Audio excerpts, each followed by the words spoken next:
નમસ્કાર મિત્રો, આજે હું તમને ગીરના જંગલની એવી લોકકથા સંભળાવવા જઈ રહી છું જે વર્ષોથી લોકોના દિલમાં રહસ્ય બનીને જીવંત છે. કહેવાય છે કે ગીરના જંગલની વચ્ચે એક એવું ગામ હતું જ્યાં 7 કૂવાઓ હતા. આ 7 કૂવાઓનું પાણી એટલું મીઠું અને શુદ્ધ હતું કે આસપાસના અનેક ગામોના લોકો પણ અહીં પાણી ભરવા આવતા. લોકો માનતા હતા કે આ કૂવાઓ પર રામાપીર અને કુદરતની વિશેષ કૃપા છે. પણ એક દિવસ ગામમાં એવો માણસ આવ્યો જેને પોતાની સંપત્તિ અને શક્તિનો ભારે અહંકાર હતો. તેને લાગ્યું કે આખું ગામ તેના કારણે જ ચાલે છે. તેણે વિચાર્યું કે આ 7 કૂવાઓ પર હવે મારો અધિકાર રહેશે. મારી પરવાનગી વગર કોઈ પાણી નહીં ભરે. ગામના વડીલોએ તેને ઘણું સમજાવ્યું. તેઓએ કહ્યું, પાણી પર ક્યારેય કોઈ એક વ્યક્તિનો અધિકાર નથી હોતો. પાણી તો ભગવાનની અમૂલ્ય ભેટ છે. જે પાણી રોકે છે તેની સમૃદ્ધિ પણ એક દિવસ રોકાઈ જાય છે. પણ અહંકારના અંધ બનેલા એ માણસે કોઈની વાત ન માની અને પછી એવી ઘટના બની કે આખું ગામ ચોંકી ગયું. જે કૂવાઓ ક્યારેય સુકાયા ન હતા તે એક પછી એક પાણી વગરના થવા લાગ્યા. પશુઓ તરસવા લાગ્યા, ખેતરો સુકાવા લાગ્યા, બાળકોના હોઠ સુકાઈ ગયા અને આખા ગામમાં પાણી માટે હાહાકાર મચી ગયો. લોકો કહે છે કે એ દિવસથી ગીરના 7 કૂવાઓનું રહસ્ય એક ચેતવણી બની ગયું. શું ખરેખર કોઈ શાપ લાગ્યો હતો કે પછી આ બધું માત્ર અહંકારનું પરિણામ હતું? આખરે એવો કયો પાપ થયો કે જેના કારણે આખું ગામ તરસી ગયું? તો ચાલો સાંભળીએ ગીરના 7 કૂવાઓની આ રહસ્યમય અને શીખ આપતી લોકકથા. એક અહંકારે આખું ગામ તરસાવ્યું. ગીરના ઘનઘોર જંગલની વચ્ચે એક નાનકડું ગામ વસેલું હતું. ચારે બાજુ ઊંચા વૃક્ષો, પક્ષીઓનો કલરવ અને કુદરતની અદ્ભુત શાંતિ. આ ગામની સૌથી મોટી ઓળખ હતી 7 કૂવા. લોકો કહેતા કે આ 7 કૂવાઓ કોઈ સામાન્ય કૂવા ન હતા. વર્ષો સુધી ભલે વરસાદ ન પડે છતાં આ કૂવાઓનું પાણી ક્યારેય ખૂટતું ન હતું. પાણી એટલું મીઠું હતું કે દૂર દૂરના ગામના લોકો પણ અહીં પાણી ભરવા આવતા. ગામના વડીલો કહેતા, આ કૂવાઓ પર ભગવાનની કૃપા છે. જે આ પાણીનો આદર કરશે તેમના જીવનમાં ક્યારેય અભાવ નહીં આવે. પરંતુ જે અહંકાર કરશે કુદરત તેને ક્યારેય માફ નહીં કરે. સમય પસાર થતો ગયો. ગામમાં સૌ સુખી હતા. કોઈને પાણીની ચિંતા ન હતી. પરંતુ ગામમાં એક ધનિક જમીનદાર રહેતો હતો. તેની પાસે ઘણી જમીન, પશુઓ અને સંપત્તિ હતી. ધીમે ધીમે સંપત્તિ સાથે તેના મનમાં અહંકાર પણ વધવા લાગ્યો. એક દિવસ તેણે આખા ગામ સામે જાહેરાત કરી, આ 7 કૂવા મારી જમીનમાં છે. આજથી મારી પરવાનગી વગર કોઈ એક પણ ટીપું પાણી નહીં ભરે. જે પાણી ભરશે તેને દંડ કરવામાં આવશે. આ વાત સાંભળીને આખું ગામ સ્તબ્ધ થઈ ગયું.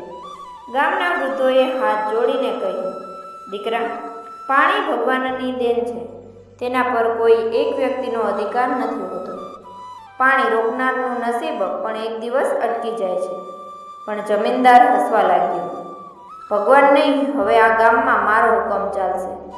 આ શબ્દો બોલીને તેણે 7 કૂવાઓની આસપાસ ઊંચી વાડ બાંધી દીધી અને ચોકીદારો બેસાડી દીધા.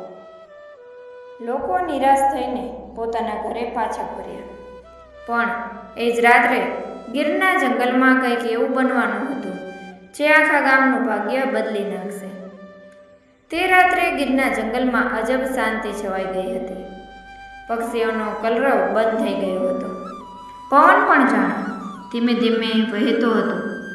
ગામના કેટલાક વૃદ્ધોને આખી રાત ઊંઘ જ ન આવી. મધરાતે ગામના સૌથી વૃદ્ધ પૂજારીએ એક અદ્ભુત સ્વપ્ન જોયું. સ્વપ્નમાં એક દિવ્ય તેજસ્વી પુરુષ સફેદ ઘોડા પર સવાર હતા. તેમના ચહેરા પર અદ્ભુત તેજ હતું. તેમણે કહ્યું, આ 7 કૂવા કોઈ એક વ્યક્તિની મિલકત નથી. આ તો સમગ્ર ગામ માટે કુદરતની ભેટ છે. જ્યાં અહંકાર જન્મે છે ત્યાં કૃપા ટકતી નથી. સવારે પૂજારીએ આખા ગામને આ વાત કહી, પણ જમીનદાર ફરી હસ્યો. સપનોની કંઈ નથી થતું. હવે આ કૂવાઓ મારા છે અને મારા જ રહેશે. એમ કહીને તેણે કૂવાઓ પર વધુ કડક પહેરો બેસાડી દીધો. બીજા જ દિવસે એક અજબ ઘટના ઘટી. જ્યારે ચોકીદારે કૂવામાંથી પાણી કાઢવા દોરડું નાખ્યું ત્યારે ડોલ ખાલી બહાર આવ્યો. બધાએ વિચાર્યું કે કદાચ ડોલ યોગ્ય રીતે પડ્યો નહીં હોય. બીજી વખત પ્રયત્ન કર્યો, ત્રીજી વખત કર્યો, પણ દર વખતે ડોલ ખાલી જ બહાર આવતી.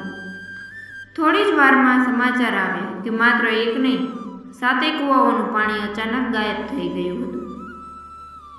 ગામમાં હાહાકાર મચી ગયો. સ્ત્રીઓ માટલા લઈને રડવા લાગી. બાળકો તરસથી વ્યાકુળ બન્યા. પશુઓ પાણી માટે ભટકવા લાગ્યા. ખેતરો સુકાવા લાગ્યા. ત્યારે ગામના એક વૃદ્ધે ધીમા અવાજે કહ્યું, આ કુદરતનો કોપ નથી, આ તો અહંકારનું પરિણામ છે. પરંતુ જમીનદાર હજુ પણ પોતાની ભૂલ સ્વીકારવા તૈયાર ન હતો. તે બોલ્યો, હું ગમે ત્યાંથી પાણી લાવીશ, પણ કોઈની સામે નમવું નહીં. પણ તેને ખબર ન હતી કે હવે તેની સૌથી મોટી પરીક્ષા શરૂ થવાની હતી. 3 દિવસ વીતી ગયા. આખા ગામમાં પાણીનું એક ટીપું પણ બચ્યું ન હતું. બાળકો તરસથી રડતા હતા. વૃદ્ધોની આંખોમાં નિરાશા હતી. પશુઓ એક પછી એક ઢળી પડવા લાગ્યા. ખેતરોમાં ઊભો પાક સુકાઈ ગયો. જે જમીનદારને પોતાની સંપત્તિ પર ગર્વ હતો, તેના ઘરમાં પણ હવે પાણીનો એક ઘડો પણ ન હતો. તેણે પોતાના માણસોને દૂર દૂર સુધી પાણી શોધવા મોકલ્યા, પરંતુ દરેક જગ્યાએથી નિરાશા જ મળી. આખરે એક રાત્રે તે એકલો જ 7 કૂવાઓ પાસે ગયો. ચાંદની રાત હતી. આજુબાજુ ચારે બાજુ શાંતિ છવાયેલી હતી. અચાનક તેને પાછળથી એક વૃદ્ધ સાધુનો અવાજ સંભળાયો. દીકરા, હવે સમજાયું કે પાણીની કિંમત શું હોય છે? જમીનદારે પાછળ ફરીને જોયું. સફેદ વસ્ત્રોમાં એક તેજસ્વી સાધુ ઊભા હતા. તેણે ધીમા અવાજે કહ્યું, મહારાજ, મારી ભૂલ થઈ ગઈ. મેં અહંકારમાં આવીને ભગવાનની ભેટ પર મારો અધિકાર અજમાવ્યો. મને માફ કરો. સાધુએ કહ્યું, માફી શબ્દોથી નહીં પરંતુ કર્મોથી મળે છે. કાલે આખા ગામ સામે પોતાની ભૂલ સ્વીકારી લે. કૂવાઓ પરની બધી વાટ હટાવી દે અને પાણીને ફરી સોનું બનાવી દે. આટલું કહીને સાધુ અચાનક અદૃશ્ય થઈ ગયા. બીજે દિવસે સવારે ગામના બધા લોકો ભેગા થયા. જમીનદારે સૌની સામે હાથ જોડ્યા. તેની આંખોમાં આંસુ હતા. મને માફ કરો, મેં અહંકારમાં આવીને મોટું પાપ કર્યું. આજથી આ 7 કૂવા આખા ગામના છે. અહીંથી કોઈને ક્યારેય રોકવામાં નહીં આવે. આટલું કહી તેણે પોતાના હાથથી વાડ તોડી નાખી અને જેવી છેલ્લી વાડ જમીન પર પડી એ જ ક્ષણે 7 કૂવાઓમાંથી ખડખડ ખડખડ કરીને પાણી ઉછળવા લાગ્યું. થોડી જ વારમાં બધા કૂવાઓ ફરી મીઠા પાણીથી ભરાઈ ગયા. આકાશમાં કાળા વાદળો છવાઈ ગયા અને ધોધમાર વરસાદ વરસવા લાગ્યો.